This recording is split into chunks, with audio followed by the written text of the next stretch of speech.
نه هغه ټول ما ورسره کړي دي چې کوم ځای وو هغه هم د هغه شو مونږ ورغلي وو که نه ښه ګوره زما خبره ورسوي وه هغه سره ټوله خبره ما ختمه کړې ده زما چې کوم پمپونه وو هغه مې هغه له پرېښودل بس ما وویل چې دا مې تا ته وسپارل ستاسو زه نور دې کې څه حق نه لرم کار نه لرم او هغې چې فامیلۍ کې کومې نمرې وې کورونه چې پکې جوړ شوي وو هغه ترې ټول ما واغېستل دې کې نو بیا مشرانو ته ساجت او که هغه دومره اور اغستی که نه او ما پورې ځان قنجې او ما سره بیا پنجه وخي نو بیا خو تاله پته ده که نه زه څوک یم د پارلمان وکیل یم پوه شي که نه او بس بیا که تم راځي بیا داسې وکړه بلې شپې ته ما ډوډۍ کړې ده څه خپلوان دي هغه راځي او بیا تم راشه ترافیکو مدیر ته مې زنګ والی تذکیرو رئیس هم راځي او تم راشه بیا به چې ته ځان ته کینو شخصي په دې به بحث وکړو سمه ده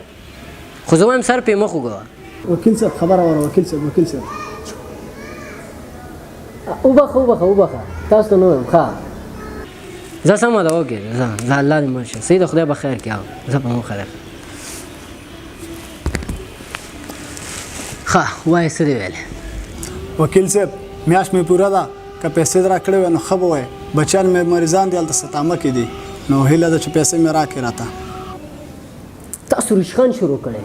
بله ورځ د پلار مریض و اوس د ماشومان مریض دي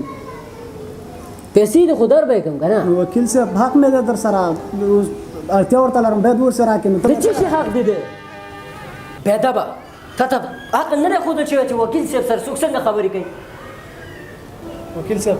منم زه ستاسو نوکر یم ستاسو خدمت کوم تاسو په بدل کې ماته پیسې راکوئ نو اوس چې معاش درنه غواړم نو تاسو په غوسه کېږئ نو څه وکړم زما هم ضرورت دی پیسو ته ماشومان مې مریض معاش غوښتلو طریقې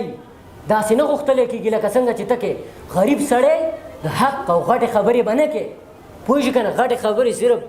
غټو خلکو سره خوند کوي ستاسو غوندې غریب خلکو سره نه پوه شي که نه